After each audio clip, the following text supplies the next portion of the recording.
Hi, I'm George of Mama Bump Fit, and I'm going to go through today why a C-section weakens your core as well and including your pelvic floor, even though you've not had a baby forced through there.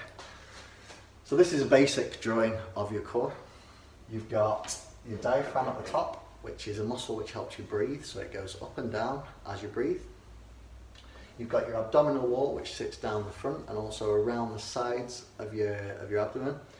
It's kind of your transverse abdominis come around. You've got your rectus abdominis, which are the ones which go down the front, which are kind of your six-pack muscles. There's other muscles in there as well. You've got your pelvic floor muscles, which sit in the bottom of your pelvis like a sling. Imagine like a hammock that's holding everything up.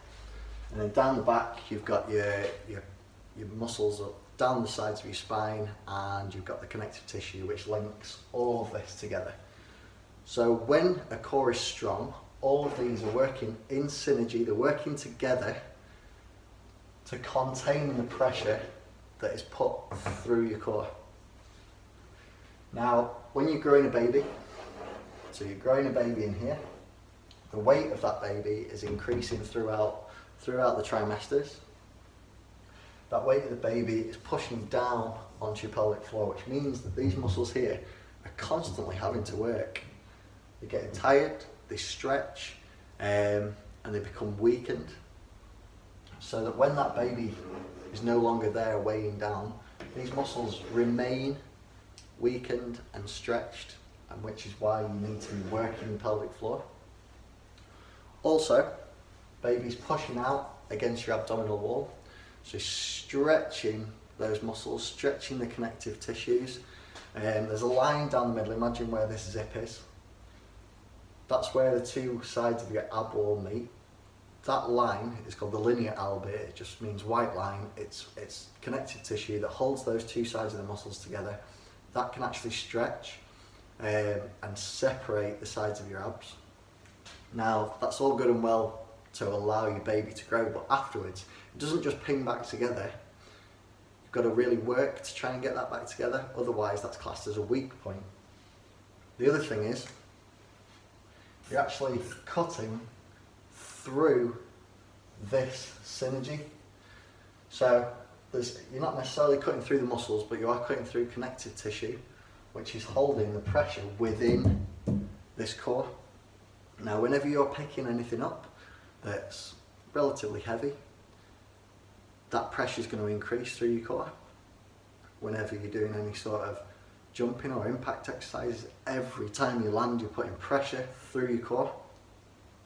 So you want to try and avoid those as much as possible. You don't want to be putting too much pressure through this core. Things that put loads of pressure through are things like planks, sit-ups, crunches. They're the sort of things that you really want to avoid. I know it's kind of a thing, oh, I want my stomach back. You're going to think, oh, I'll do some sit-ups, I'll do some planks. Don't do those, they're the worst thing you can do. Main thing is you want this to heal well, and you want those two sides of your abs to close back up so that everything is pulling in really tight. Think of it like a spray can. When you're not spraying or pressing the top, all the pressure that's inside the can is contained in. As soon as you press that, that acts as a weak point, and the pressure pushes the contents out. Now, the contents of your abdomen include all of your intestines, all of the things that sit inside. So you've got your pelvic organs, so you've got like your bladder, uterus, that sort of thing. And if you're putting too much pressure through a weakened pelvic floor, you can end up with prolapse, and they're the sort of things that you want to avoid. So, main things that you want to do is avoid impacts, avoid anything that's going to put too much pressure through your core. So avoid those planks, crunches, sit-ups. If you're into lifting heavy weights, maybe tone those down a little bit, just until you can get this core to really withstand that pressure that's being pushed out.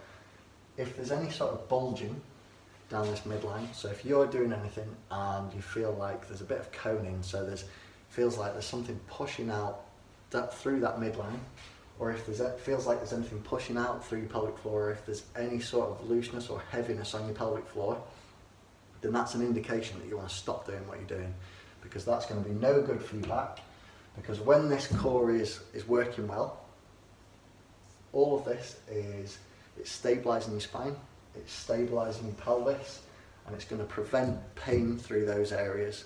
And also, you're going to, like, if these areas are weak, you're going to start to overuse other areas, so maybe like upper back, around your knees. That's going to create pain there. So this is why you want to really work on your core. Even if you've had a C-section, you want to work on your pelvic floor because of that weight of the baby. This connection here has meant that there's not as much feedback from your pelvic floor. Now you want to really work on that, and that is why you want to work on your core and how a C-section affects your core strength.